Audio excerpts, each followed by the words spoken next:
Hi friends, welcome to cognitive institute of excellence. आज हम final accounts करेंगे without adjustments, यानी ट्रायल बैलेंस दे देगा और हमें फाइनल अकाउंट्स बनाने हैं। फाइनल अकाउंट्स में होता क्या है, कौन से अकाउंट्स होते हैं और हमको क्या क्या स्टेटमेंट्स बनाने होते हैं, वही देखेंगे हम आज। सो बेसिकली ट्रेडिंग अकाउंट एक है, ठीक है। सो ट्रेडिंग अकाउंट यानी डायरेक्ट एक्सपेंसेस और डायरेक्ट इनकम जहाँ पर हम डालते हैं उसको ट्रेडिंग अकाउंट बोलते हैं, ठीक है। इससे हमको इसमें जो भी बैलेंस आएगा वो क्या रहेगा, ग्रॉस प्रॉफिट रहेगा, ठीक है। Basically trading and profit and loss account एक ही अकाउंट है, उसके दो हिस्से, एक अकाउंट के दो हिस्से, यानी इनकम स्टेटमेंट समझ लो, जिससे हमको फाइनेंशियल रिजल्ट्स मालूम होते हैं। बैलेंस शीट से फाइनेंशियल पोजीशन मालूम होती है और कैश फ्लो स्टेटमेंट से कैश का फ्लो मालूम होता है, ठीक है। This is not in your syllabus, लेकिन this is a part of financial statement, you need to know that, ठीक है।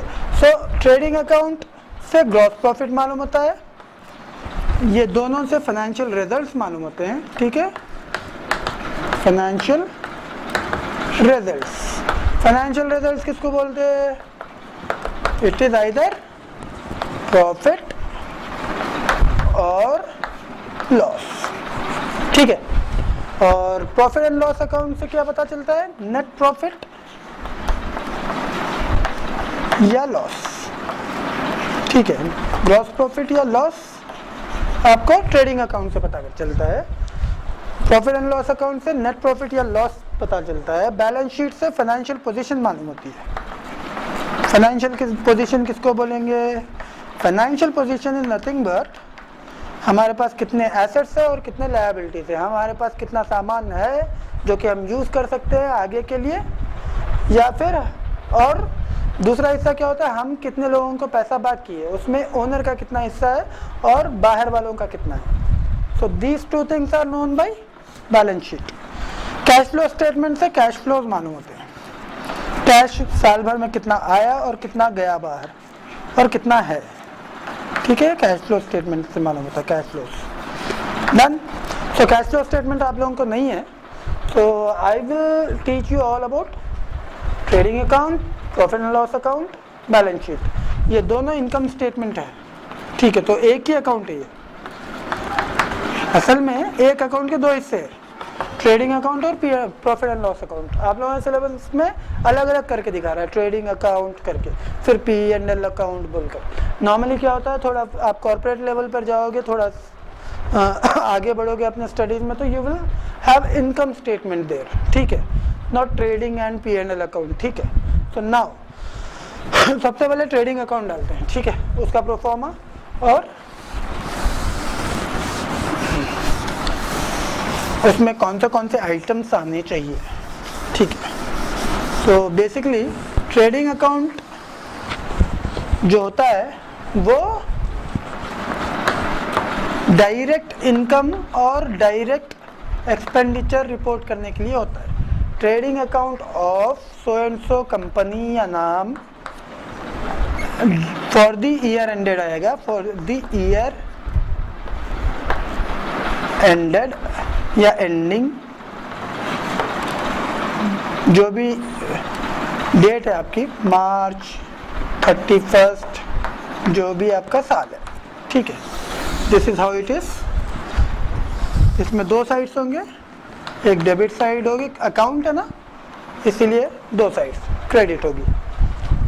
डेट नहीं आएगी क्योंकि डेट एक ही रहेगी, आखिर जो पीरियड की आखिरी डेट होती है वही दिन बनता है trading account. So there is no date column.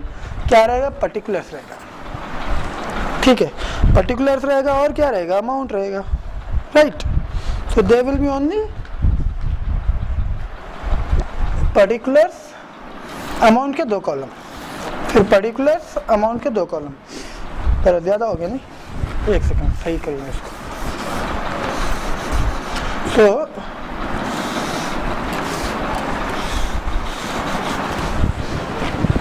ये हो गया पर्टिकुलर्स, फिर अमाउंट के दो कॉलम, फिर से पर्टिकुलर्स, फिर अमाउंट के दो कॉलम, ठीक है।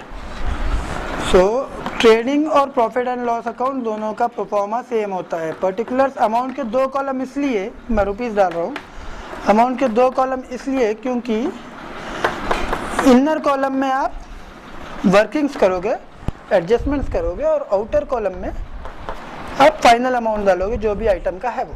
ठीक है, इसमें आता क्या है, सबसे पहले आपको पता होगा कि डेबिट साइड पे 2 डालते हैं और क्रेडिट साइड वाले पे बाई डालते हैं।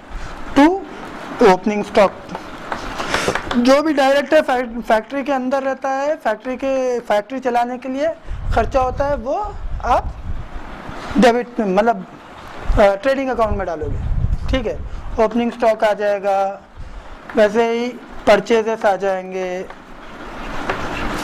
वैसे ही कैरेज इनवर्स आ जाएगा। कैरेज इनवर्स आएगा, कैरेज आउटवर्स नहीं आएगा। कैरेज आउटवर्स मतलब बेचने का है वो, कैरेज इनवर्स मतलब खरीद के लेके आ रहे, फैक्ट्री में आ रहे। फैक्ट्री ओवरहेड्स आ जाएंगे, ओवरहेड्स मतलब ऊपर के खर्चे जो भी रहते हैं ना फैक्ट्री चलाने के लिए। लेबर आ जाएगा, लेबर कॉस्ट, या फिर वेजेस, आप लोगों को वेजेस यूज़ करते हैं ये लोग, तो वेजेस ट्रेडिंग अकाउंट में आएगा। Salaries profit and loss account को जाएगा। और क्या आएगा, पावर जो है फैक्ट्री में आएगा। ठीक है, और क्या है, maintenance, factory maintenance,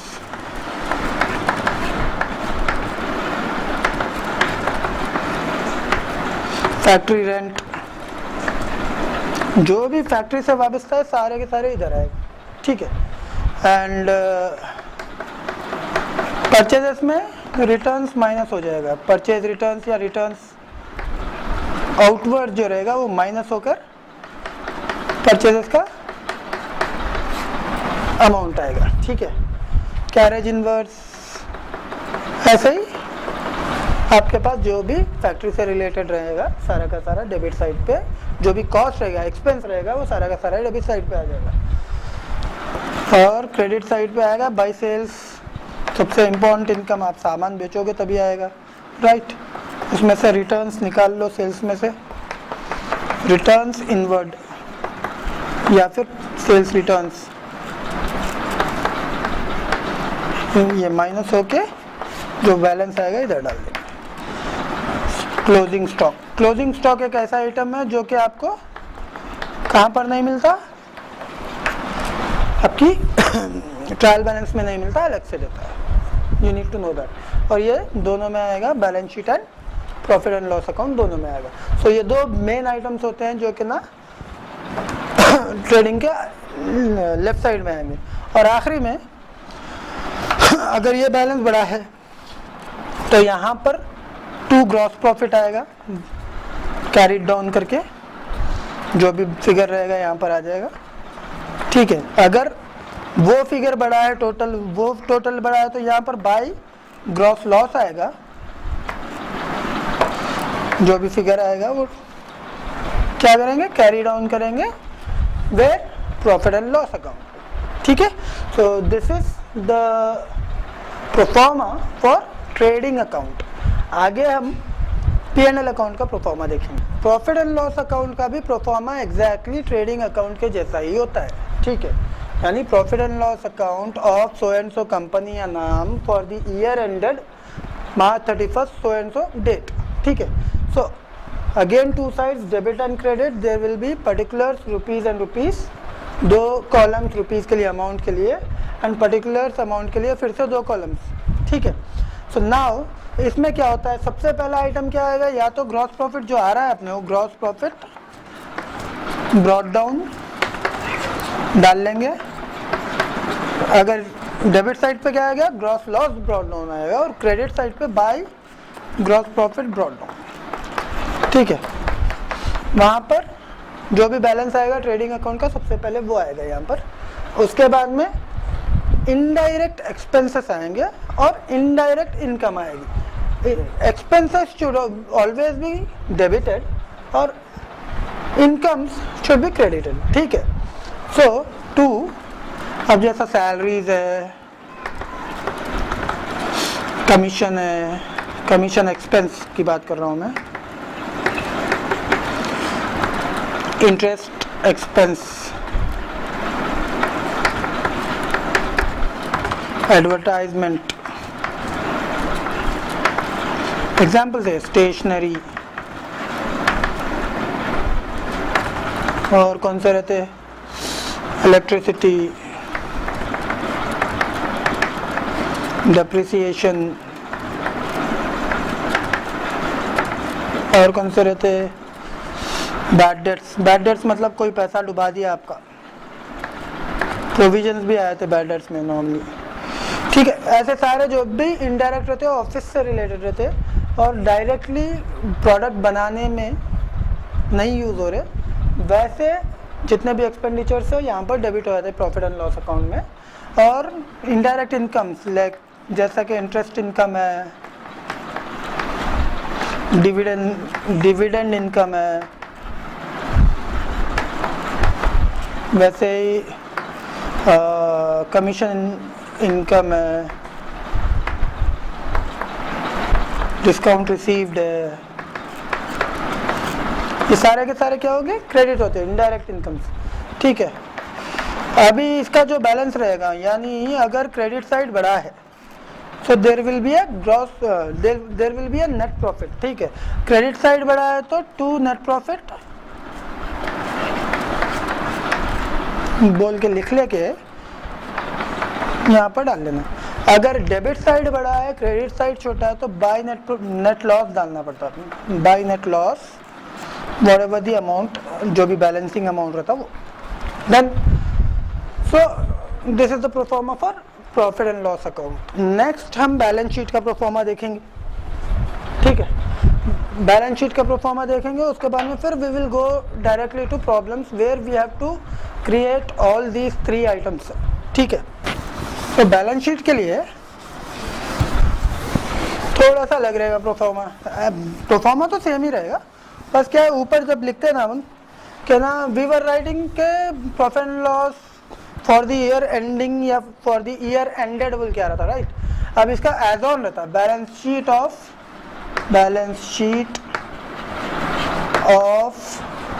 so and so company name whatever as on March 31st so and so date, ठीक है।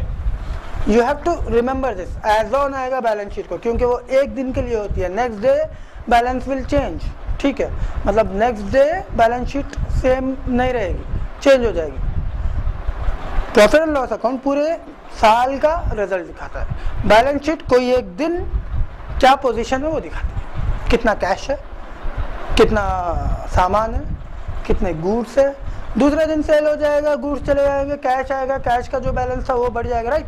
So this is for a particular day, इसीलिए एज ऑन लिखते हैं बैलेंस शीट को। एंड बैलेंस शीट में 2 sides होते हैं फिर से। अभी बैलेंस शीट दो बेसिकली क्या है, सारे के सारे final accounts there are 2 ways to do them, मतलब 2 अलग अलग प्रोफॉर्मा है उन लोगों के। अभी आप लोगों को वर्टिकल प्रोफॉर्मा हॉरिजॉन्टल बता रहा हूँ मैं, वर्टिकल अलग होता है, ठीक है। वर्टिकल आप लोगों को ज़्यादा यूज नहीं होता, मतलब आप लोगों को हॉरिजॉन्टली है समझ लो सिलेबस में, वर्टिकल सिर्फ बताया है वो लोगों ने। जब आप डिग्री में होगे तो you will be doing vertical only, ठीक है। आप हॉरिजॉन्टल बहुत कम यूज़ करोगे। अभी के लिए आप ना हॉरिजॉन्टल यूज़ करो ताकि आप लोगों को दिमाग में बैठ जाए कि कैसे यूज़ होता है, इजी रहेगा ये। क्योंकि आप लोग जर्नल एंट्री लेजर जो है, लेजर कम्प्लीटली आप ना डेबिट क्रेडिट साइड से करते हो, राइट। सो साइड वाइज रहेगा, हॉरिजॉन्टल फॉर्मेट में 2 अलग अलग साइड्स होते हैं। सो देयर इज नो क्या बोलना चाहिए, कंफ्यूजन इन इट, ठीक है। आप कंफ्यूज नहीं होगे, that's why I am going to teach you only horizontal format, vertical में नहीं पढ़ाऊँगा। तो आगे चल के वर्टिकल देखेंगे जब आप ना थोड़े सीनियर लेवल पे आ जाओगे। तो नाउ इसमें 2 साइड्स होते हैं, there is no credit side and debit side, remember that. फिर से वही गलती की है, ठीक है। There is no credit side and debit side, there is only 2 sides, मगर क्रेडिट डेबिट क्रेडिट नहीं है यहाँ पे। पहली साइड आपकी लायबिलिटीज होती है यहाँ पे, ठीक है, नॉट एसेट। हमेशा याद रखो, पहले लायबिलिटीज 2 कॉलम्स, फिर एसेट्स 2 कॉलम्स। 2 कॉलम्स किसके है, अमाउंट के लिए, एक इनर कॉलम जो कि एडजस्टमेंट्स के लिए है और आउटर कॉलम जो फाइनल अमाउंट्स के लिए है। लायबिलिटीज मतलब हम किसको किसको कितना कितना पैसा बाकी है, राइट। तो क्या क्या रहेंगे liabilities, accounts payable, right, salaries payable, जो भी पे करना है हमारे को दूसरों को, क्रेडिटर्स, और कौन है, बैंक लोन्स, बैंक ओवरड्राफ्ट, ठीक है। ऐसे ही जो भी हम दूसरों को बाकी रहते हैं। और सबसे इम्पोर्टेंट क्या रहता है यहाँ पे, कैपिटल। जो कैपिटल अमाउंट आता ना उसमें क्या करते हैं हम, we add net profit to it और we deduct net loss from it, ठीक है। And we also deduct drawings from it. तो ये तीन चीज़ें होती हैं यहाँ पे, ठीक है। सो कैपिटल का जो फाइनल आएगा आपको फिगर, वो क्या करेगा, अगर नेट प्रॉफिट है तो वो ऐड करेंगे, नेट लॉस है तो माइनस करेंगे, और जो भी ड्राइंग्स किए हैं ओनर ने वो माइनस करेंगे। एसेट्स में क्या आएगा, फर्नीचर, पहले तो सबसे इम्पोर्टेंट है cash, furniture, stock, closing stock है ये, ठीक है, क्लोजिंग स्टॉक। और ये क्लोजिंग स्टॉक जो है ट्रायल बैलेंस में नहीं रहता, अलग से देगा, और you have to put it in balance sheet as well as in trading account, closing stock. और machinery, buildings, land and buildings, और ये सारे के सारे डेप्रिसिएशन के बाद में डाल देंगे, ठीक है। And what else, debtors, accounts receivables या बिल्स रिसीवेबल्स एक्सेट्रा, ठीक है। तो ये सारे के सारे आपके क्या हो गए, एसेट्स हो गए, वहाँ पर liabilities. And always remember this, जो भी बैलेंस आएगा आपको, अगर यहाँ पर 1000 रुपये आया तो यहाँ पर भी 1000 आना, नहीं आया तो आपका पूरी वर्किंग गलती हुई है आपसे। वैसे वहाँ पे 10,000 है तो 10,000 आना, यानी इसको क्या बोलते हैं, टैली होना balance sheet, and it should always tally, ठीक है। There is no way it can not tally. अगर आप ये सोच रहे हो कि ना कुछ प्रॉब्लम में गलत आ गया है, और जबकि ट्रायल बैलेंस, वो लोग जो ट्रायल बैलेंस दिया आपको वो टैलीड है, मतलब ट्रायल बैलेंस में गलती नहीं है, तो फिर 100% आपके बैलेंस शीट में गलती है, फिर 100% आप टैली करना ही करना है, ठीक है। तो दैट्स इट, ये हो गया आपके 3 भी प्रोफॉर्मा डन। तो आज मैं सिर्फ प्रोफॉर्मा पढ़ा रहा हूँ, ठीक है। नेक्स्ट क्लास में हम प्रॉब्लम्स करेंगे, डन, थैंक यू। चलो एक फॉर्मल वे में I would like to ask you guys to like, subscribe, comment, share, जो भी ज़रूरी है, मतलब हम लोगों को प्रमोट करने के लिए। और remember this is what we are doing for you guys only, ठीक है। I think we are doing a great job here, and I think कि ना we are trying to help students who need who don't want to go to tuitions and all, and who doesn't understand a particular lecturer in their college. So I hope you understand me. If you don't, then you can have a number of lecturers online also, but still please like, subscribe, share, comment करो अगर आप लोगों को कोई particular problem को solve करने में मदद चाहिए, ठीक है। That's it guys, thank you very much, bye.